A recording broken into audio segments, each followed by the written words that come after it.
I have yet to give a speech or have a meeting where somebody doesn't ask me the millennial question. What's the millennial question? Apparently, millennials as a generation, which is a group of people who were born approximately 1984 and after, are tough to manage.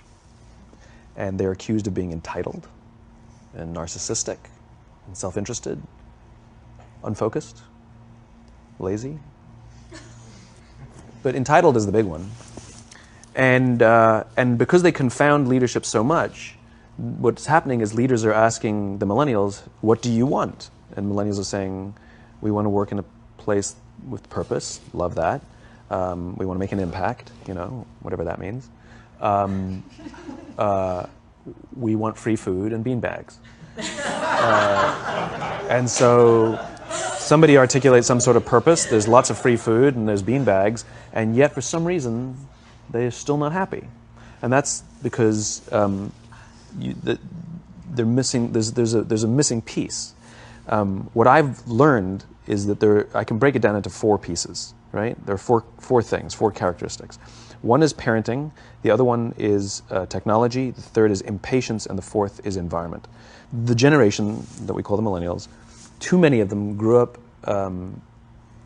subject to, not my words, failed parenting strategies, where, for example, they were told that they were special all the time.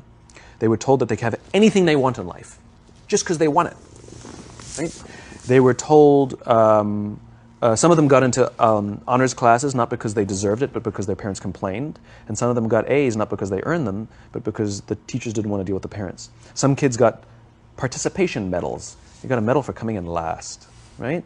Which the science we know is pretty clear, which is it devalues the medal and the reward for those who actually work hard. And it actually makes the person who comes in last feel embarrassed because they know they didn't deserve it. So it actually makes them feel worse, right? So you take this group of people and they graduate school and they get a job, and they're thrust into the real world, and in an instant they find out they're not special, their moms can't get them a promotion, that you get nothing for coming in last, and by the way, you can't just have it because you want it, right? And in an instant, their entire self-image is shattered. And so you have an entire generation that's growing up with lower self-esteem than previous generations. The other problem, to compound it, is we're growing up in a Facebook, Instagram world. In other words, we're good at putting filters on things. We're good at showing people that life is amazing even though I'm depressed, right? And so everybody sounds tough, and everybody sounds like they got it all figured out. And the reality is there's very little toughness, and most people don't have it figured out. And so when the more senior people say, well, what should we do? They sound like, this is what you got to do. And they have no clue. Right?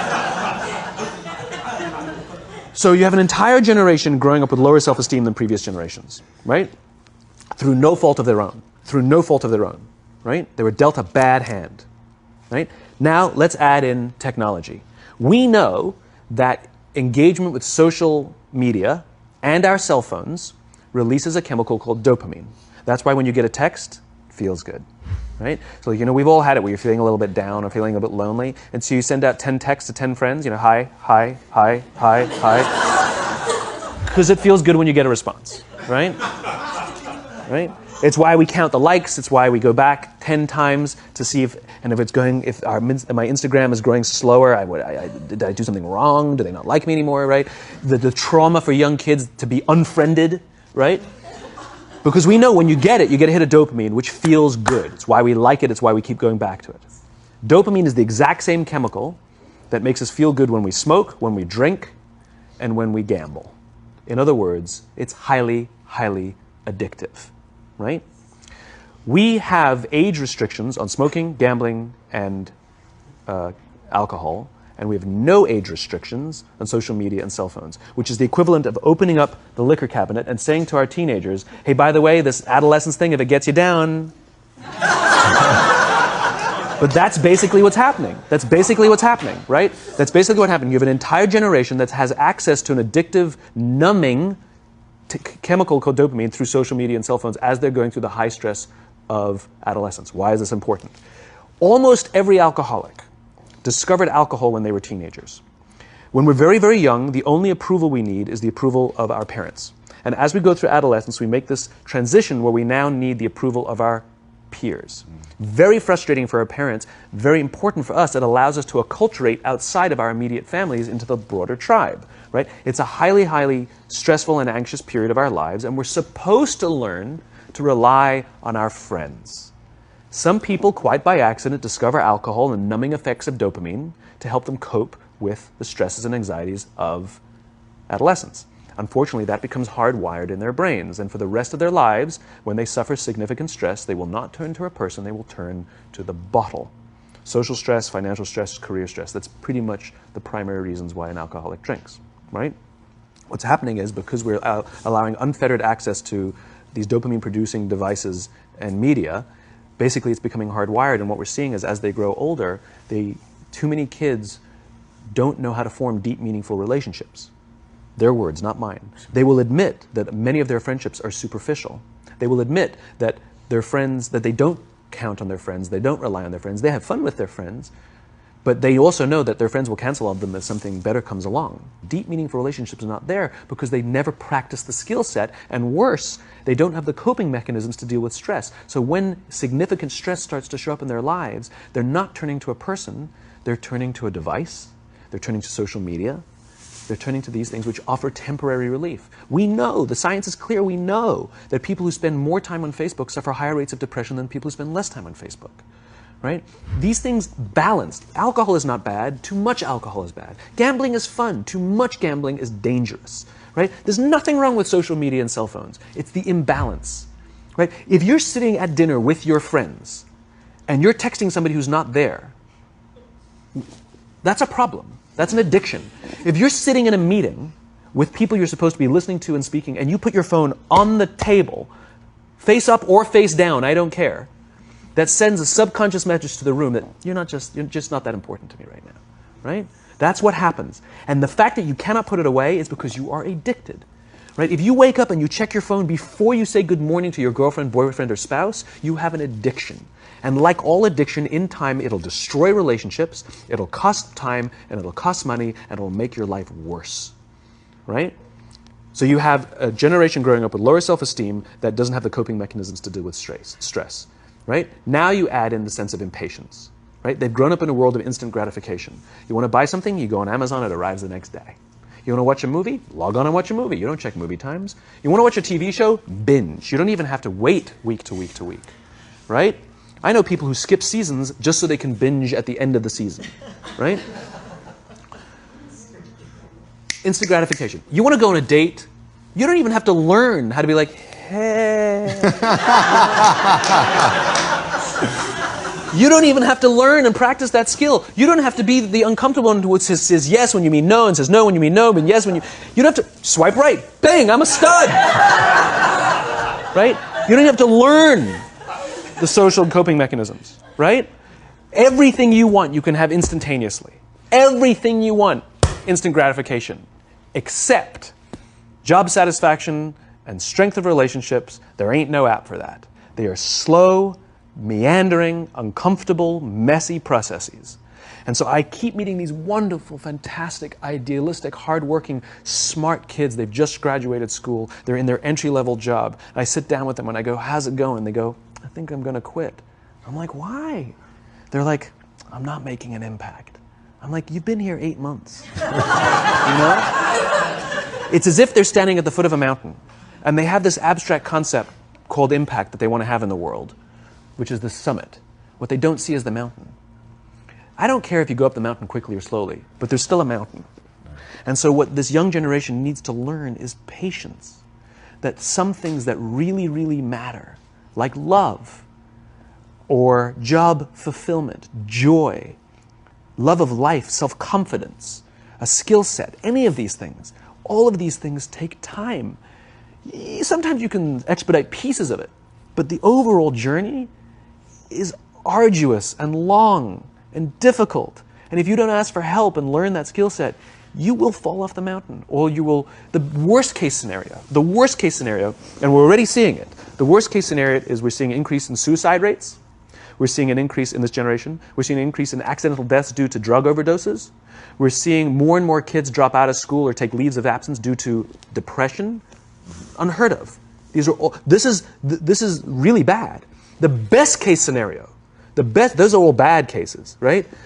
The best case scenario is you'll have an entire population growing up and going through life and just never really finding joy.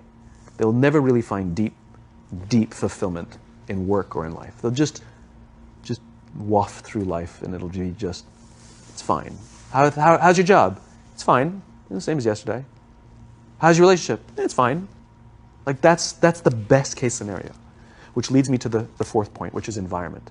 Which is we're taking this amazing group of young, fantastic kids who are just dealt a bad hand. It's no fault of their own. And we put them in corporate environments that care more about the numbers than they do about the kids. They care more about the short-term gains than the long-term life of this young human being. We care more about the year than the lifetime, right? And so we are putting them in corporate environments that aren't helping them build their confidence, that aren't helping them learn the skills of cooperation, that aren't helping them overcome the challenges of a digital world and finding more balance, that isn't helping them overcome the need to have instant gratification and teach them the joys and impact and the fulfillment you get from working hard on something for a long time that cannot be done in a month or even in a year. And so we're thrusting to them in corporate environments, and the worst part about it is they think it's them. They blame themselves. They think it's them who can't deal. And so it makes it all worse. It's not. I'm here to tell them it's not them. It's the corporations. It's the corporate environments. It's the total lack of good leadership in our world today that is making them feel the way they do. They were dealt a bad hand, and I hate to say it, but it's the company's responsibility. Sucks to be you. Like, we have no choice, right? This is what we got, and I wish that society and their parents did a better job. They didn't. So we're getting them in our companies, and we now have to pick up the slack. We have to work extra hard to figure out the ways that we build their confidence. We have to work extra hard to find ways to teach them the social skills that they're missing out on.